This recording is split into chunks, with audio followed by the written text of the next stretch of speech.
नमस्कार, आप देख रहे हैं खबर 100 में हूं आपके साथ राहुल मौर्य।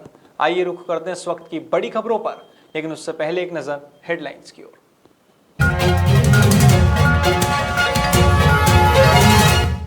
सीएम शिवराज सिंह चौहान का ऐलान, स्वर्गीय नंद कुमार सिंह चौहान की स्मृति में लगेगी उनकी प्रतिमा।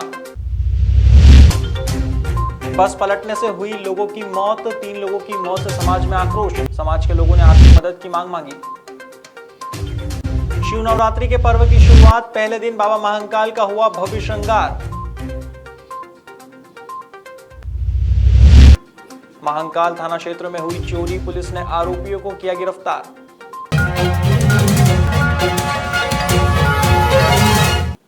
बीते दिन सीएम शिवराज सिंह चौहान ने ऐलान करते हुए कहा है कि खंडवा में मेडिकल कॉलेज का नाम बीजेपी के पूर्व प्रदेश अध्यक्ष और सांसद स्वर्गीय नंद कुमार सिंह चौहान के नाम पर रखा जाएगा। साथ ही गन्ना अनुसंधान केंद्र को भी स्वर्गीय नंद कुमार सिंह चौहान के नाम से जाना जाएगा।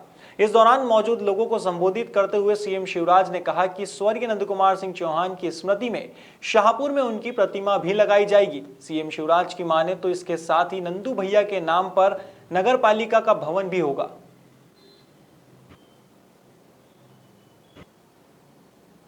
बुरहानपुर में जिला चिकित्सालय नवनिर्मित, उसका नाम भी स्वर्गीय नंद कुमार सिंह चौहान ही रखा जाए। केला यहाँ के किसानों की जान है। एक जिला एक उत्पाद के रूप में केला को चयनित किया था, और जब पिछले दिनों सभा में आया था केला कैसे एक्सपोर्ट हो ताकि किसानों को ठीक दाम मिल सके, इसलिए उस दिशा में भी काम करने की कोशिश करेंगे। और 100 एकड़ जमीन पे एक गन्ना अनुसंधान केंद्र प्रस्तावित है, उसका नाम भी नंदू भैया के नाम पर ही रखा जाएगा। शाहपुर जो उनकी मातृभूमि है, जहाँ जन्म लिया, हर्ष से प्रधानमंत्री जी ने अस्पताल भी बात की, बार बार चर्चा की कैसे है। और मैंने सवेरे प्रधानमंत्री जी को फोन किया, इतनी जल्दी अक्सर बड़े नेता तो छोटे नेता भी फोन नहीं उठाते, लेकिन प्रधानमंत्री जी फोन पे थे। उन्होंने भी कहा कि नंदू भैया का सब कुछ सम्मान के साथ होना चाहिए। बाकी सब लोगों को भी तैयार है। मैं आदरणीय प्रधानमंत्री जी से, हमारे राष्ट्रीय अध्यक्ष श्रीमान जेपी नड्डा जी की ओर से, अमित जी भारतीय जनता पार्टी अध्यक्ष जी ने यहाँ श्रद्धांजलि दी है, लेकिन अपने सर्व सामान्य कार्यकर्ता से लेकर प्रदेश की 8 करोड़ जनता की ओर से उनके चरणों में श्रद्धा सुमन अर्पित करता हूँ। और एक ही प्रार्थना करता हूँ, मेरे नंदू भैया कभी भी किसी भी रूप में हो सके तो फिर लौट के आना। विगत 26 फरवरी को बारातियों से भरी हुई बस देवास बरोठा मार्ग पर सरोलिया गांव के समीप पलट गई थी। इस हादसे में बलाई समाज के 39 लोग घायल हुए थे, जिनका इलाज देवास के एमजी सरकारी अस्पताल में चल रहा है। वहीं 7 लोग गंभीर होने के चलते उनका इलाज इंदौर में चल रहा है। आपको बता दें कि इस भीषण हादसे में 3 लोगों की मौत भी हुई थी। अब मृतकों के परिवार को आर्थिक मदद देने की मांग को लेकर अखिल भारतीय बलाई महासंघ के तत्वावधान में राष्ट्रीय अध्यक्ष मनोज परमार और अन्य समाजजन ने देवास कलेक्टर चंद्रमौली शुक्ला को ज्ञापन सौंपा है और मृतकों के परिजनों को 10-10 लाख और घायलों को 5-5 लाख की राहत राशि देने की मांग की है। वहीं कलेक्टर चंद्रमौली शुक्ला ने भी मदद का आश्वासन दिया है। 26 फरवरी को जैतपुरा से जो बारात निकली थी और सिरोलिया गांव के समीप दुर्घटना हो गई थी, बस पलटी खा गई थी। इसमें लगभग 40 लोग घायल हुए थे, 7 लोग गंभीर रूप से घायल हुए, जिनका इलाज जो है इंदौर में चल रहा है, और 3 लोग मौत के मुंह में चले गए। और बहुत ही दुखद यह घटना रही। मृतक और घायल ये सभी आर्थिक रूप से असंपन्न है, पीड़ित परिवार है, इनका सही रूप से इलाज नहीं हो रहा है। घायल जो 39 लोग एमजीएम हॉस्पिटल देवास में उपचार रहते हैं, उनकी देखरेख के लिए कोई भी नहीं आ रहा था। माननीय सीएमओ की शिकायत करने हम माननीय जिलाधीश महोदय के समक्ष आए थे। मृतकों के लिए राहत राशि के रूप में 10-10 लाख रुपए की मांग की गई तथा जो गंभीर रूप से घायल है उनके लिए 5-5 लाख रुपए की हमने मांग की है। और साथ ही जो इलाजरत हमारे बंधु हैं उनके अच्छे से अच्छा इलाज हो, ताकि वे किसी भी कोई बड़ी घटना ना हो उनके साथ में। अगर इलाज नहीं होगा तो जाहिर सी बात है कहीं मौत के मुंह में ना चले जाएं। इसी खौफ में हम सब पूरे समाज जन यहाँ पर अखिल भारतीय भलाई महासंघ के तत्वाधान में विजेंद्र जी राणा और संदीप सुनेल और मैं प्रदीप मालवी के नेतृत्व में यहाँ पर आए।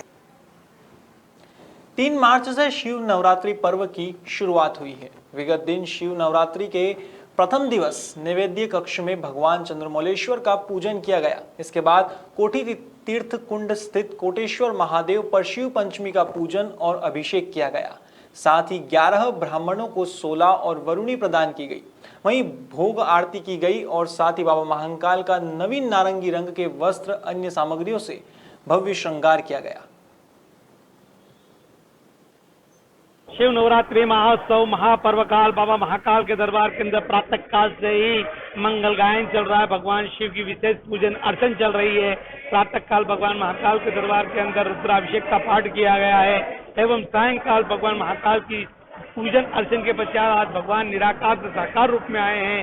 आज भगवान महादेव ने वस्त्र धारण करे हैं। शिव नवरात्रि महोत्सव 9 दिवसीय ये अनुष्ठान है जिसमें भक्त लोग जप तप संयम रखते हैं, व्रत उपवास रखते हैं, समस्त कामनाएं पूर्ण होती है। शिव जी का ये सबसे बड़ा महापर्व कहलाता है, इसलिए शिव नवरात्रि महोत्सव कहते हैं। आज भगवान शिव ने वस्त्र धारण करे, 16 पहना है। भगवान शिव ने माता पार्वती ने मेखला पहनी है और दुपट्टा उड़ाया गया है एवं भांग का श्रृंगार बाबा पे किया गया है। उज्जैन के महाकाल थाना क्षेत्र से लाखों की चोरी का मामला सामने आया है। बताया जा रहा है कि पड़ोस के मकान में रहने वाले किराएदार ने अपने 2 साथियों के साथ मिलकर चोरी की घटना को अंजाम दिया था। दरअसल पूरा परिवार बारात लेकर इंदौर गया हुआ था। इसी दौरान पड़ोसी ने चोरी की और इस घटना को अंजाम दिया। हालांकि मामले की सूचना मिलते ही पुलिस ने आरोपियों को गिरफ्तार कर लिया है और चोरी हुए आभूषण व नकदी भी बरामद कर ली गई है।